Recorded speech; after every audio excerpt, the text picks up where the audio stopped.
Oke, selamat datang di podcast Dongeng. Coba deh bayangin, apa jadinya kalau salah satu ormas Islam bisa dibilang terkaya di dunia, yang punya ribuan sekolah, ratusan rumah sakit, tiba-tiba mutusin narik duit belasan triliun rupiah dari bank syariah terbesar di negeri ini. Tujuannya? Buat bikin bank sendiri. Ini bukan sekedar manuver bisnis biasa, ini kayak sebuah pernyataan sikap. Hari ini kita bakal bedah abis-abisan manuver raksasa ini. Kita telusuri bareng, ini tuh murni strategi bisnis yang dingin atau sebenarnya puncak dari cerita sakit hati yang udah lama kependam. Kita udah siapin semua bahannya nih, dari memo internal, pernyataan resmi, sampai data pasar. Dan ini pertaruhannya gede banget loh. Di satu sisi ada semangat idealisme, ya kan? Semangat jihad ekonomi gitu ya. Tapi di sisi lain, wah, ada tembok realitas industri perbankan yang jujur aja brutal. Padat modal, persaingannya ketat, dan butuh teknologi yang canggih banget. Jadi misi kita hari ini tuh misahin antara narasi heroik sama kalkulasi bisnis yang sebenarnya. Seberapa siap sih mereka? Oke, kita mulai dari gempa pertamanya dulu ya. Momen ketika Muhammadiyah ibaratnya angkat kaki dari BSI. Secara resmi, narasi yang disampaikan Ketua PP Muhammadiyah, Pak Anwar Abbas, itu elegan banget. Pertama, katanya ini demi persaingan yang sehat. Biar dana umat Islam itu nggak numpuk di satu bank raksasa aja. Biar bank-bank syariah lain yang lebih kecil juga kebagian kue kan? Biar bisa ikut tumbuh. Betul, semacam jadi wasit di dalam ekosistem. Niat yang mulia banget. Secara teori, itu langkah yang sangat pro-pasar, mencegah monopoli. Di atas kertas, argumennya kuat, sangat profesional. Nah, alasan kedua juga sangat logis dari sisi bisnis. Manajemen risiko. Istilah kerennya itu concentration risk. Ngeri juga kan, naruh semua telur di satu keranjang. Kalau keranjangnya jatuh, ya udah, pecah semua. Puncaknya itu terbit Memo Muhammadiyah nomor 320 tanggal 30 Mei 2024. Itu bukan lagi imbauan, tapi perintah tegas. Rasionalisasi dana dari BSI. Titik. Nah, kita perlu bicara skala di sini. Karena ini yang bikin pasar kaget. Angka yang beredar itu kan spekulasinya antara 13 triliun sampai 15 triliun. Itu gede banget. Begitu berita ini nyebar tanggal 5 Juni, saham BSI, kodenya BRIS, itu langsung goyang, sempat anjlok. Wow! Ini bukti kalau Muhammadiyah itu bukan nasabah biasa. Mereka itu market mover. Satu keputusan mereka aja bisa bikin investor di bursa nahan napas. Punya daya tawar yang luar biasa berarti ya? Tapi, di sini kita perlu sedikit tenang. Kita lihat gambaran besarnya. Total dana pihak ketiga atau DPK BSI per Maret 2024 itu sekitar 297 triliun. Jadi, meskipun 13 triliun itu angka yang masif, ya secara persentase, sebetulnya nggak sampai mengancam likuiditas BSI jangka panjang. Guncangannya terasa, tapi BSI terlalu besar untuk tumbang. Oke. Nah, dibanding alasan-alasan resmi yang sangat terukur tadi, ada satu pemicu yang menurutku jadi wake up call yang sesungguhnya. Ingat nggak kejadian pas layanan BSI lumpuh total berhari-hari gara-gara serangan ransomware? Oh, jelas ingat. Itu kan jadi krisis nasional. Semua orang panik. Nggak bisa tarik uang, ATM mati, mobile banking mati, semua. Kacau total. Nah, bayangin kekacauan itu dari sudut pandang organisasi yang tiap hari harus gaji puluhan ribu guru, bayar tagihan obat ratusan rumah sakit, itu bukan lagi sekedar risiko finansial, itu kelumpuhan operasional total. Momen itu membuktikan kalau concentration risk yang mereka takutin itu bukan teori lagi, itu nyata. Betul. Itu mengubah diskusi internal mereka dari bagaimana kalau ini terjadi, jadi kapan lagi ini bakal terjadi? Ancamannya jadi sangat konkret. Tepat. Dan ada lapisan lain yang lebih emosional. Ini diungkapin langsung sama Pak Mukhayer Pakana. Beliau bilang kurang lebih, dana kami di BSI itu besar, tapi pas kami butuh pembiayaan, prosesnya sulit sekali. Kami merasa nggak jadi nasabah prioritas. Ini kan intinya soal perasaan nggak dianggap, ya kan? Naruh duit triliunan, tapi pas butuh pinjaman malah dipersulit. Ada sakit hatinya di situ. Jadi, ini kombinasi yang kuat banget. Satu sisi, ada risiko strategis yang terbukti nyata, yaitu insiden ransomware itu. Di sisi lain, ada kekecewaan emosional karena merasa nggak dihargai. Nah, gabungan keduanya ini jadi katalis yang sempurna buat sebuah keputusan radikal. Kalau gitu, kenapa kita nggak bikin bank sendiri aja? Persis. Dari reaksi defensif, lahirlah sebuah proyeksi ambisius yang didasari harga diri. Semangat jihad ekonomi yang jadi DNA mereka itu mulai bergaung kencang. Rencana awalnya kan yang sempat beredar mau ambil jalan pintas, akuisisi. Kabarnya mereka deketin PTKB Bank Syariah. Itu langkah yang logis di dunia korporat. Beli aja yang udah jadi, ganti nama. Jauh lebih cepat kan daripada bangun dari nol? Tapi ternyata, rencana itu diendapkan. Pak Anwar Abbas bilang mau konsolidasi internal dulu. Semacam jeda gitu, buat ngukur kekuatan. Dan di jeda itulah ternyata muncul strategi yang lebih cerdas ya. Jauh lebih cerdas dan organik menurut saya. Mereka beralih dari akuisisi eksternal ke transformasi internal. Mereka sadar, mereka itu punya aset yang bisa dibesarkan. Muhammadiyah kan punya sekitar 17 Bank Perekonomian Rakyat Syariah atau BPRS. Tunggu, aku kira mereka bakal gabungin ke 17 BPRS itu jadi satu bank raksasa. Tapi ini katanya cuma memperbesar satu. Gimana caranya? Nggak akan ada protes dari yang lain? Nah, disitulah cerdasnya. Gabungin 17 entitas dengan kultur dan manajemen yang beda-beda itu mimpi buruk administratif. Bisa habis waktu bertahun-tahun cuma buat urusan merger. Jadi mereka pilih satu cangkang buat di-upgrade. Pilihannya jatuh ke BPRS Matahari Artadaya, miliknya UHMK di Jakarta. Modelnya itu transformasi, bukan merger paksa. BPRS ini yang akan diubah statusnya jadi Bank Umum Syariah skala nasional. Terus nasib 16 BPRS lainnya gimana? Ditinggalin gitu aja? Enggak juga. Mereka dikasih pilihan fleksibel. Bisa ikut gabung jadi pemegang saham di bank baru ini, atau kalau mereka ngerasa udah kuat di daerahnya, ya silahkan tetap jalan sendiri. Jadi ini mengurangi potensi konflik internal. Alih-alih maksa, mereka ngajak. Proses perizinan di OJK kabarnya sih lagi jalan. Targetnya ambisius, 2025 bank ini bisa mulai operasi. Oke, jadi dari sakit hati, tarik dana, terus muncul ambisi besar dengan strategi yang lebih mulus. Kedengerannya rencananya matang ya, tapi bikin bank umum itu kan bukan kayak bikin sekolah baru. Arenanya kan beda banget, peraturannya ketat. Beda sama sekali. Nah, disinilah kita harus berhenti sejenak dari narasi semangat dan masuk ke kalkulasi dingin. Di balik mimpi besar ini, ada 3 tantangan raksasa. Kalau nggak bisa mereka taklukkan, ya proyek ini bisa berhenti di tengah jalan. Oke, kita bedah satu-satu. Tantangan pertama yang paling dasar apa? Modal inti, uang tunai. OJK itu punya aturan yang nggak bisa ditawar. Bank umum baru wajib punya modal inti minimal 3 triliun rupiah. Dan aku tekenin ya, ini bukan total aset. Aset Muhammadiyah dalam bentuk tanah, gedung, itu mungkin ratusan triliun. Tapi yang OJK minta, itu fresh money. Ngumpulin 3 triliun tunai, bahkan buat organisasi sekaya Muhammadiyah, kayaknya bukan hal sepele. Justru tantangannya bukan ada atau nggak ada uangnya. Uangnya sih ada, tapi tersebar. Tantangannya itu administrasi. Dana mereka kan ada di ribuan amal usaha yang otonom. Rektorat, direksi rumah sakit, kepala sekolah. Ngumpulin dana dari ribuan rekening itu jadi satu rekening modal. Wah, itu pekerjaan birokrasi yang rumitnya luar biasa. Kayak nyoba ngumpulin iuran kas dari ribuan RT se-Indonesia dalam satu waktu.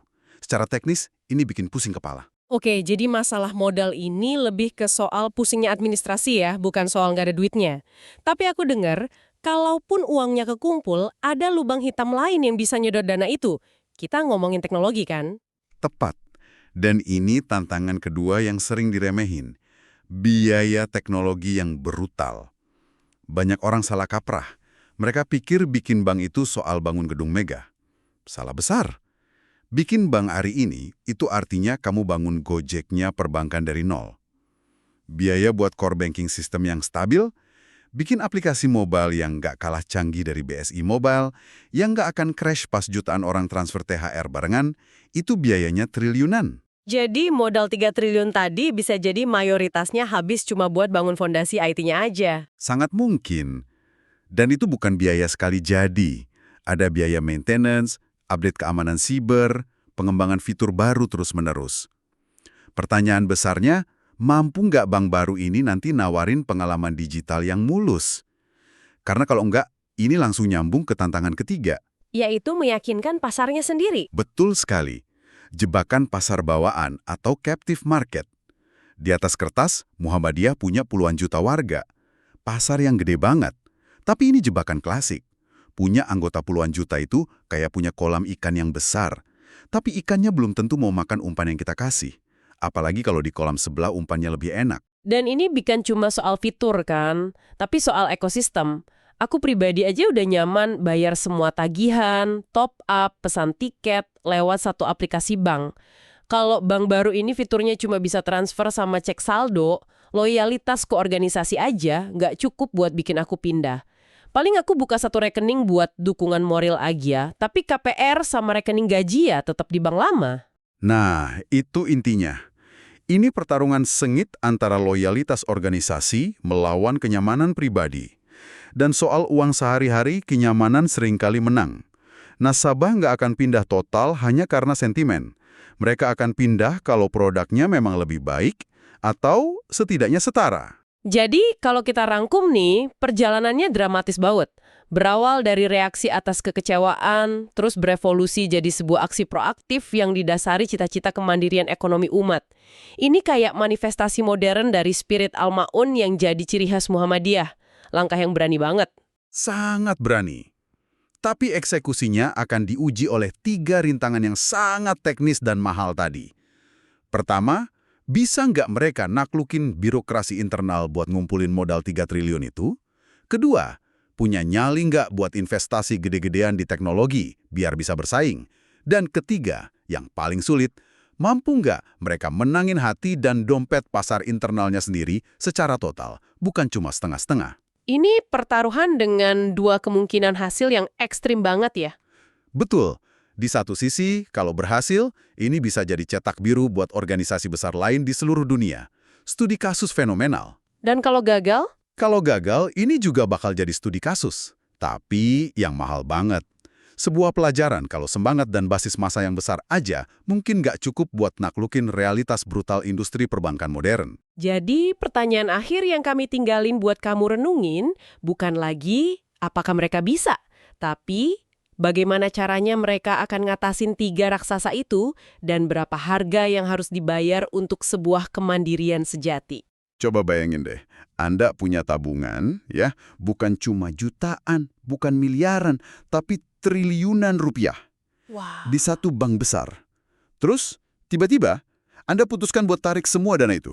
Semuanya. Bukan karena banknya mau bangkrut, bukan, tapi karena sebuah prinsip. Nah, skenario raksasa ini beneran terjadi di Indonesia? Betul, dipimpin oleh salah satu organisasi Islam terbesar di sini, Muhammadiyah. Ini bukan sekedar berita pindah dana biasa. Ini drama soal kekuatan, kekecewaan, dan ambisi yang luar biasa besar. Dan ini yang bikin kita pengen banget bedah kan, sumber yang kita kumpulkan juga banyak banget dari CNN Indonesia, Tempo, CNBC, sampai analisis internal. Jadi misi kita hari ini ada 2. Pertama, kita urai dulu apa sih yang sebenarnya terjadi di balik eksodus finansial triliunan rupiah dari Bank Syariah Indonesia atau BSI. Kedua, dan ini yang paling seru, kita dalami rencana ambisius mereka buat bikin bank sendiri. Ini langkah jenius atau pertaruhan nekat yang risikonya gede banget? Oke, ayo kita mulai dari akarnya dulu. Pemicu resminya kan jelas ya? Jelas banget. Memo Muhammadiyah nomor 320 itu. Iya, keluar tanggal 30 Mei 2024. Dan isinya itu bukan imbauan lagi, tapi perintah, tegas banget, ke seluruh jaringan mereka. Universitas, rumah sakit, sekolah, semuanya. Semuanya. Perintahnya simpel, rapikan dan pindahkan dana simpanan plus pembiayaan dari BSI. Dan tujuannya spesifik ya. Dananya dialihkan ke beberapa bank syariah lain, ada Bank Muamalat, Bank Mega Syariah. Bank Syariah Bukopin juga disebut. Betul, bahkan ke bank-bank syariah daerah yang ya memang sudah punya hubungan lama sama mereka. Jadi ini bukan gerakan spontan. Ini terkoordinasi dan masif. Tentu publik langsung nanya kan, kenapa tiba-tiba?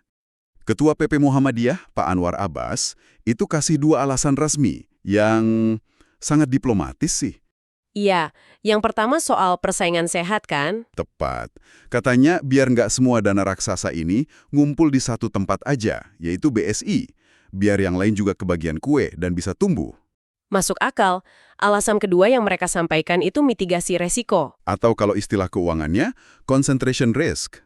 Nah, itu dia. Nempatin dana segede itu, estimasinya kan sekitar 13-15 triliun ya? Wow. Di satu bank aja memang secara teori tuh ya berisiko banget. Kalau bank itu kenapa-napa, dampaknya bisa sistemik buat Muhammadiyah. Dari kacamata manajemen keuangan, alasan ini kuat banget sih. Susah dibantah. Sangat logis. Tapi rasanya kalau cuma dua alasan itu kesannya dingin banget ya. Kayak keputusan rapat direksi aja. Nah, itu dia. Padahal dari sumber-sumber yang kita punya, ada pemicu lain yang lebih emosional, lebih pragmatis, yang kayaknya jadi pukulan terakhirnya gitu. Disinilah ceritanya mulai panas nih. Kalau kita gali lebih dalam, ada satu insiden yang disebut-sebut jadi wake-up call, peringatan keras. Anda ingat nggak kejadian layanan BSI lumpuh total berhari-hari? Oh, yang karena serangan ransomware itu ya? Mei 2024, inget banget, heboh sekali waktu itu. Heboh kan?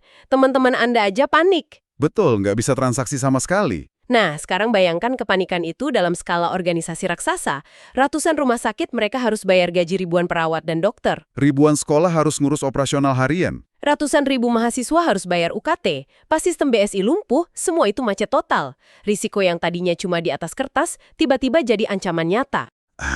Jadi insiden teknologi itu jadi bukti nyata dari concentration risk yang mereka khawatirkan. Bukan lagi cuma teori. Tepat. Krisis di depan mata. Dan itu diperparah sama sentimen yang ternyata udah lama banget terpendam. Ada perasaan, gimana ya, kayak diperlakukan seperti anak tiri. Oh ya? Iya, beberapa sumber internal Muhammadiyah merasa meskipun mereka ini nasabah raksasa, dengan dana belasan triliun, mereka tuh nggak pernah dianggap nasabah prioritas. Banyak keluhan soal susahnya pengajuan pembiayaan untuk amal usaha Muhammadiyah atau AUM, terutama buat unit usaha yang kecil dan menengah. Kesannya, BSI lebih fokus ngelayanin korporasi kakap. Jadi ini akumulasi ya. Ada prinsip keadilan persaingan, ada manajemen risiko yang jadi nyata karena insiden IT, dan puncaknya, rasa kecewa karena merasa tidak dihargai sebagai mitra. Kombinasi yang syarat kuat. Dan dampaknya langsung terasa di lantai bursa. Begitu berita ini nyebar, saham BSI, BRIS, langsung anjlok. Tanggal 5 Juni 2024, itu sahamnya turun ke Rp2.260 dan terus merosot sampai Rp2.180 di akhir pekan. Ini bukan cuma soal uang berarti ya, tapi juga pukulan simbolis. Betul, menunjukkan betapa besarnya pengaruh Muhammadiyah. Nah, penarikan dana ini kan ternyata bukan akhir cerita. Justru ini baru babak pembuka dari sebuah rencana yang jauh lebih besar. Jauh lebih besar. Menarik dana segitu banyak pasti ada agenda lain di baliknya kan? Apa langkah mereka selanjutnya? Nah, ini dia. Setelah eksodus itu, muncul wacana buat nggak lagi sekedar menitip uang di bank lain, tapi punya bank sendiri. Nah, Awalnya, sekitar Juni 2024, rumor paling kenceng itu mereka mau akuisisi bank yang sudah ada. Nama yang paling sering disebut itu KB Bank Syariah atau KBBS. rencananya mau dijadikan cangkang gitu ya, untuk dibesarkan. Persis. Tapi ternyata mengakuisisi bank itu nggak gampang. Laporan dari CNBC Indonesia bulan Oktober 2024 bilang rencana akuisisi itu diendapkan, ditunda dulu. Kenapa tuh? Alasannya, Muhammadiyah sadar sebelum lompat keluar, mereka harus beres-beres rumah sendiri dulu. Dana triliunan itu kan tersebar di ribuan rekening AUM yang otonom. Konsolidasi internal dulu, masuk akal.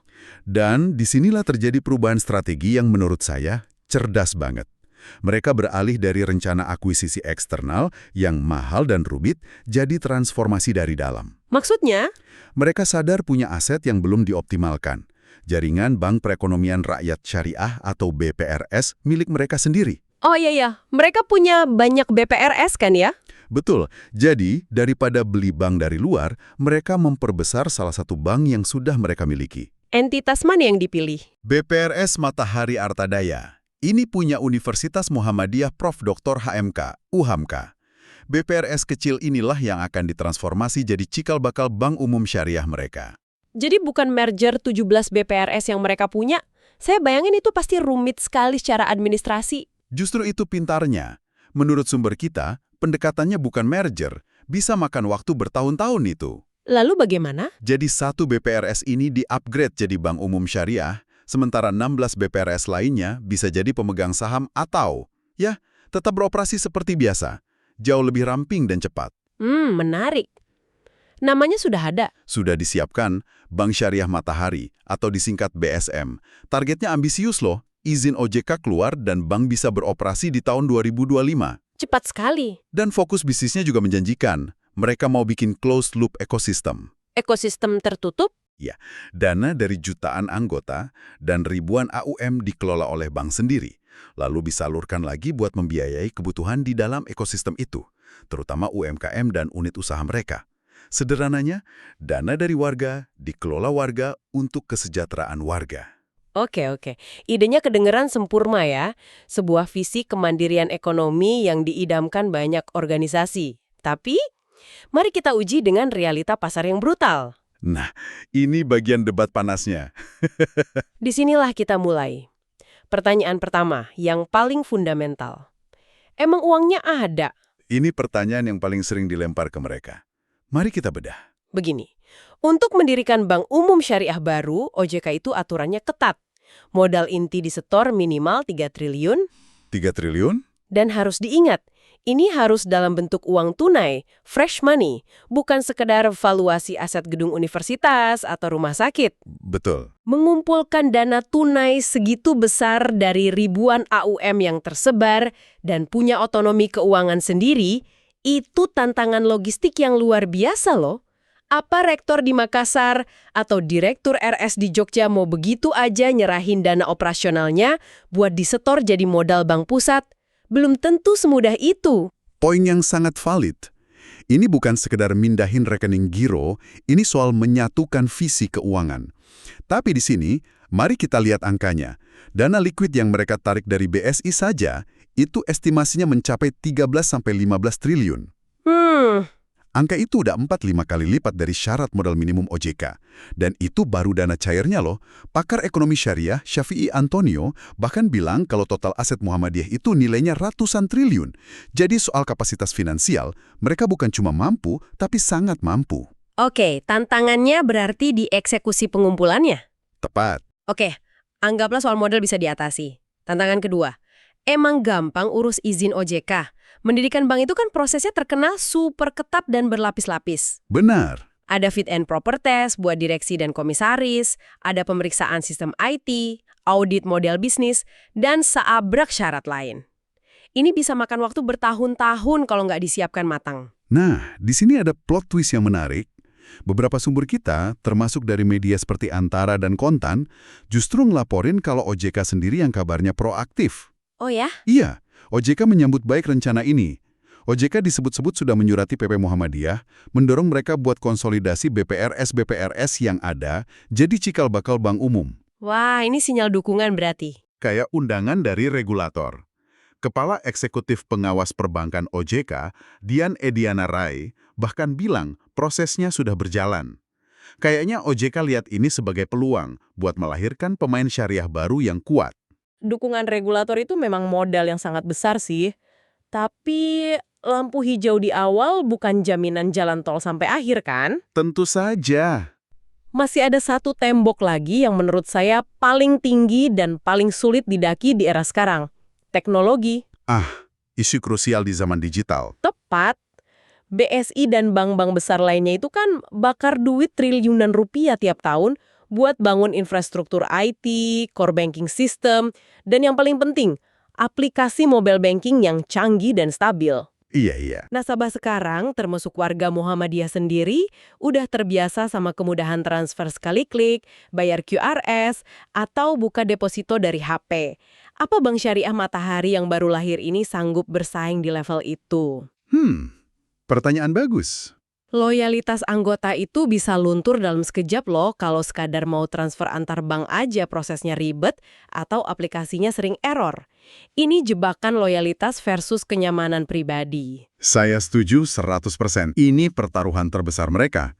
Tapi, mungkin kita salah lihat sudut pandang persaingannya. Mungkin target awal mereka bukan buat nyaingin BSI atau BCA di pasar terbuka secara head-to-head. Jadi, Fokus utama mereka, seperti yang tadi kita bahas, adalah melayani captive market. Pasar yang sangat besar dan sudah ada di genggaman mereka. maksudnya pasar yang lebih toleran terhadap kekurangan di awal gitu. Tepat sekali. Ada modal sosial yang nggak dimiliki bank lain. Seorang guru di sekolah Muhammadiyah atau dokter di RS Aisyah mungkin akan jauh lebih sabar dan pemaaf kalau aplikasi bank milik organisasinya sendiri agak lemot di awal. Mereka bukan sekedar nasabah biasa, tapi bagian dari sebuah proyek kebersamaan. Mereka nggak butuh fitur paling canggih sedunia di hari pertama, tapi cukup fitur yang solid dan andal untuk kebutuhan dasar jutaan orang di dalam lingkaran mereka. Ini strategi ceruk pasar yang sangat kuat. Sebuah strategi blue ocean di dalam kolam mereka sendiri. Pendekatan yang menarik. Jadi mereka tidak mencoba merebut nasabah BSI di luar, tapi membangun rumah permanen untuk warga mereka sendiri. Persis. Tapi modal sosial itu ada masa kedaluarsanya loh. Kalau dalam 1 atau 2 tahun teknologinya nggak kunjung membaik, frustrasi pribadi bisa mengikis idealisme kolektif.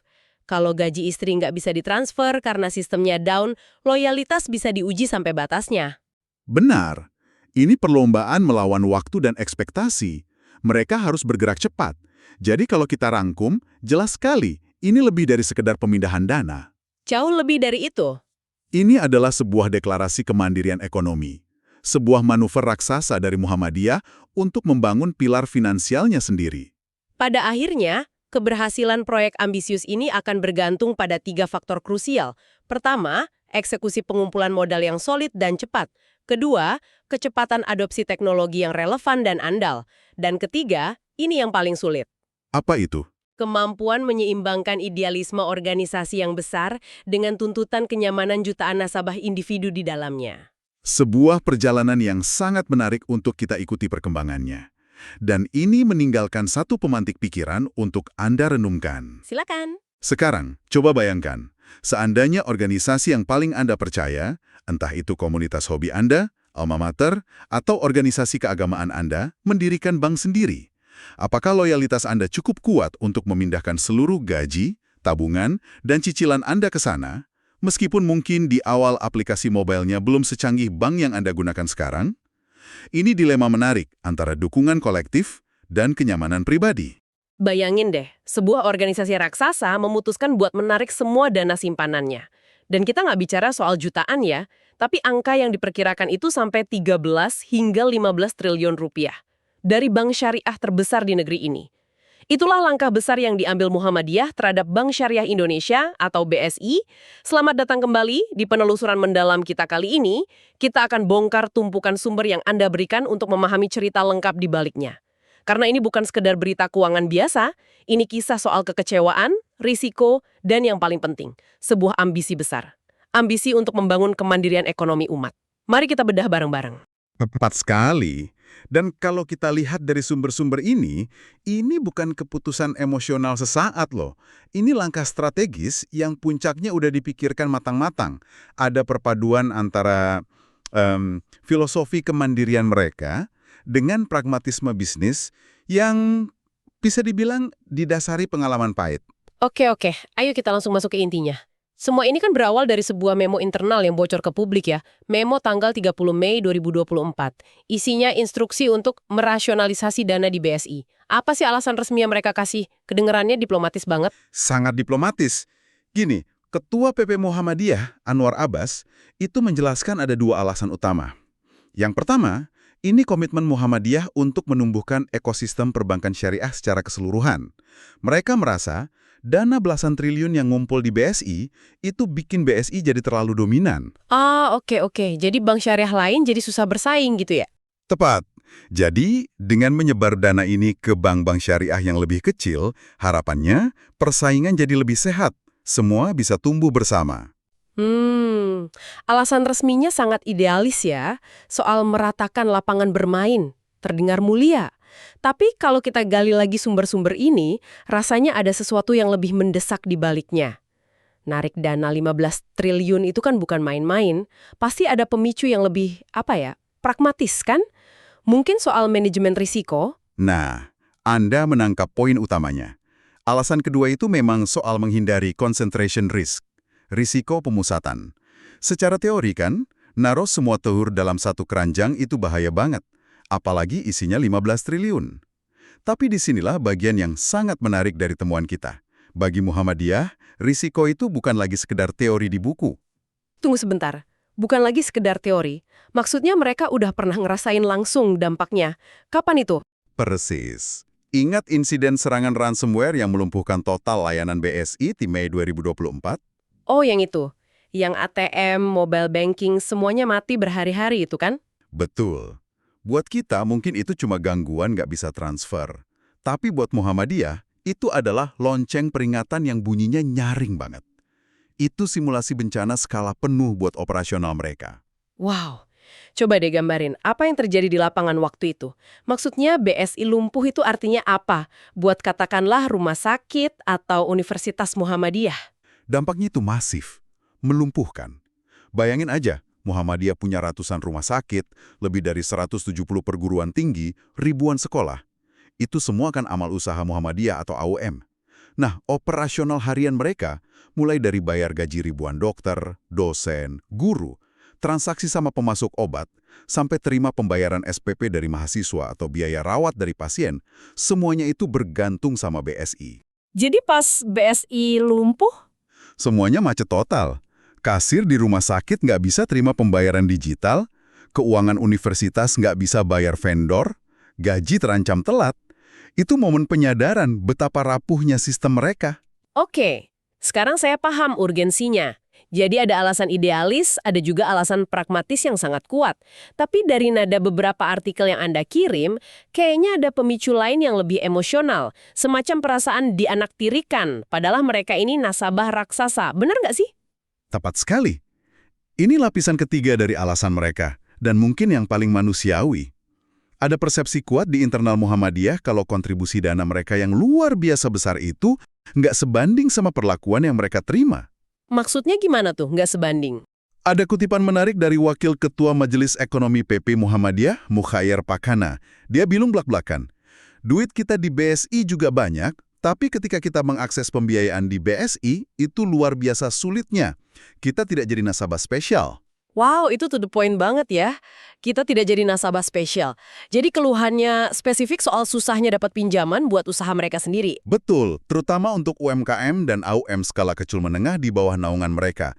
Padahal kan ekosistem mereka ini punya puluhan ribu UMKM yang butuh modal. Ekspektasinya, dengan dana triliun yang mereka simpan, harusnya ada karpet merah dong saat mereka butuh pembiayaan. Tapi kenyataannya, mereka merasa BSI lebih fokus melayani korporasi raksasa. Jadi ini akumulasi kekecewaan. Mereka merasa cuma jadi tempat parkir dana, bukan mitra strategis. Jadi ini bukan sekedar pindah uang ya, tapi sebuah langkah besar. Ini membawa kita ke bagian selanjutnya yang paling menarik. Mereka nggak cuma pergi, tapi mereka memutuskan buat bangun rumah sendiri. Gimana evolusi rencana ini? Benar, ini bukan lagi reaksi, tapi udah jadi strategi baru. Awalnya, sekitar pertengahan 2024, wacana yang paling kuat itu mau akuisisi bank syariah lain. Sumber kita menyebut nama PT KB Bank Syariah atau KBBS sebagai target potensial. Itu kedengarannya jalan pintas yang paling logis dan cepat ya. Beli bank yang udah jadi, suntik modal, ganti nama. Tapi anehnya, di akhir 2024, rencana itu tiba-tiba diendapkan. Ditunda. Kenapa malah ditunda? Nah, pertanyaan bagus. Dan jawabannya menunjukkan kehati-hatian mereka. Anwar Abbas menjelaskan kalau setelah dievaluasi, mereka sadar bahwa keuangan di tiap AUM, tiap universitas, tiap rumah sakit, selama ini jalan sendiri-sendiri, otonom. Mereka belum punya peta kekuatan finansial internal yang solid. Jadi mereka putuskan mundur selangkah, berbenah di dalam dulu, nggak mau buru-buru. Jadi strateginya geser dari akuisisi eksternal jadi? Transformasi internal, maksudnya bangun dari nol. Enggak, persis dari nol. Mereka pilih jalan yang lebih cerdas. Mereka ambil salah satu bank perekonomian rakyat syariah atau BPRS yang sudah mereka miliki untuk dijadikan cangkang. Dan yang terpilih adalah Matahari Arta Daya, milik Universitas Muhammadiyah Profesor Dr. HMK, UHMK. Entitas inilah yang sekarang lagi proses di-upgrade jadi Bank Umum Syariah. Dan rencananya bakal dinamai Bank Syariah Matahari, disingkat BSM. Hah? Tunggu dulu, BSM. Rasanya familiar banget. Ini sengaja nyindir BSI atau cuma kebetulan yang jenius nih? Hah, bisa jadi ada unsur simbolisme di sana ya, semacam pesan persaingan. Tapi yang lebih menarik dari namanya, itu model transformasinya. Muhammadiyah itu kan punya sekitar 17 BPRS. Nah, alih-alih merger paksa yang biasanya alot dan penuh drama karena ego sektoral, mereka jadikan BSM ini magnet. BPRS lain dikasih pilihan, mau ikut gabung, jalan sendiri, atau jadi pemegang saham. Pendekatan yang jauh lebih elegan. Dan visi utamanya apa? Apa ini cuma soal gengsi supaya bisa bilang kami punya bank sendiri? Visinya jauh lebih besar dari itu. Ini upaya untuk menciptakan apa yang disebut closed-loop economy. Oke, coba sederhanakan. Closed loop economy itu maksudnya gimana? Jadi intinya, duit dari warga Muhammadiyah disimpan dan diputar di banknya Muhammadiyah, lalu disalurkan lagi buat membesarkan sekolah, rumah sakit, dan UMKM milik Muhammadiyah juga. Gitu. Sirkuit ekonomi mandiri. Persis. Anda menggambarkannya dengan sempurna. Uang dari umat dikelola oleh bank milik umat untuk membiayai ekosistem umat. Ini adalah tafsir modern dan sangat konkret dari doktrin kemandirian yang sudah jadi DNA mereka selama lebih dari seabad. Visi yang luar biasa. Tapi kita semua tahu, visi aja nggak cukup. Mendirikan dan menjalankan bank di era digital ini, tantangannya brutal. Sumber-sumber Anda juga mengungkap beberapa kebenaran pahit di balik ambisi ini. Apa aja rintangan raksasanya? Betul. Disinilah realitas pasar akan menguji visi mereka. Saya lihat ada 3 tantangan utama yang sangat fundamental. Pertama, dan mungkin yang paling bikin kantong bolong, adalah biaya teknologi yang brutal. Bank modern itu pada dasarnya perusahaan teknologi yang kebetulan bergerak di bidang keuangan. BSI aja sebagai pembanding habis triliunan rupiah cuma buat IT. Gila, triliunan cuma buat IT. Jadi pertarungannya bukan lagi soal siapa yang punya gedung cabang paling megah, tapi siapa yang punya aplikasi mobile banking paling canggih, stabil, dan aman. Tepat sekali. Pertanyaan krusialnya, sanggupkah Bank Syariah Matahari nanti menyediakan aplikasi yang fiturnya setara? Kalau tidak, mereka berisiko ditinggalkan nasabah generasi muda, termasuk jutaan mahasiswa dan dosen mereka sendiri yang sudah terbiasa dengan kemudahan scan QRS dan top-up e-wallet. Bisa begitu aja buka bank kan? Pasti ada OJK. Tentu, ini tantangan kedua. Regulasi super ketat dari OJK. Untuk bisa naik kelas dari BPRS jadi Bank Umum Syariah, OJK mensyaratkan modal inti minimal 3 triliun rupiah. Dan perlu digarisbawahi, ini harus dalam bentuk dana tunai yang disetor ya, bukan valuasi aset. 3 triliun tunai. Itu angka gila. Dan harus cash. Gimana caranya ngumpulin uang tunai sebanyak itu dari ribuan rekening amal usaha yang tersebar di seluruh Indonesia dan masing-masing otonom? Kedengerannya kayak mimpi buruk administrasinya ya. Persis. Ini tantangan koordinasi yang luar biasa rumit. Mengkonsolidasikan dana dari ratusan yayasan yang berbeda, itu pekerjaan raksasa. Oke, teknologi dan regulasi, itu tantangan teknis. Tapi sumber kita menyoroti tantangan ketiga yang jauh lebih manusiawi. Mungkin ini yang paling berbahaya. Ilusi bahwa jutaan anggota Muhammadiyah akan otomatis jadi nasabah loyal. Jebakan pasar bawaan ya. Anda menangkap inti masalahnya. Ini mungkin yang paling krusial. Muhammadiyah memang punya basis massa puluhan juta orang. Mereka punya captive market yang di atas kertas terlihat sangat besar. Tapi pertanyaannya, apakah pasar itu benar-benar terkurung? Maksudnya? Coba kita bayangin skenarionya. Seorang dokter muda di RS Muhammadiyah. Secara ideologis, dia pasti dukung BSM. Tapi saat dia mau ajukan KPR, dia akan bandingkan. Bank A menawarkan bunga lebih rendah, proses lebih cepat, aplikasi canggih. Sementara BSM, sebagai bank baru, mungkin fiturnya masih terbatas. Apakah loyalitas organisasinya akan menang melawan kenyamanan pribadinya? Kemungkinan besar nggak sih? Pada akhirnya, rasa cinta pada organisasi akan kalah sama praktisnya aplikasi mobile banking yang lancar buat urusan cicilan sehari-hari. Persis. Inilah ujian terbesarnya. Bank Syariah Matahari harus bisa kompetitif secara mandiri. Mereka harus memenangkan hati nasabah satu persatu, berdasarkan keunggulan produk, bukan cuma mengandalkan sentimen.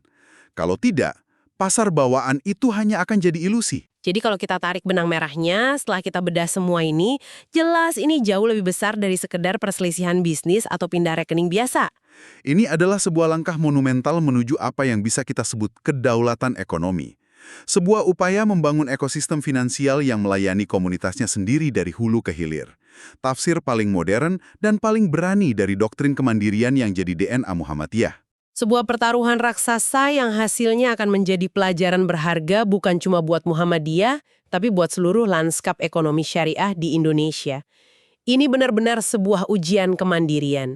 Dan pertanyaannya tetap sama, apakah visi idealis mampu menaklukkan realitas pasar yang sangat pragmatis? Waktu yang akan menjawabnya. Dan tentu saja, analisis mendalam seperti ini dimungkinkan karena tumpukan sumber dan materi yang Anda berikan kepada kami. Benar sekali. Dukung terus jurnalisme audio independen ini. Betul. Jangan lupa subscribe podcast Dongeng, like dan share ke grup WhatsApp keluarga kalian yang sedang heboh soal bank ini. Pasti lagi heboh banget itu. Terus kirimkan kami tumpukan materi Anda, topik apapun yang bikin Anda penasaran, dan kami akan bantu membedahnya. Sampai jumpa di penelusuran berikutnya.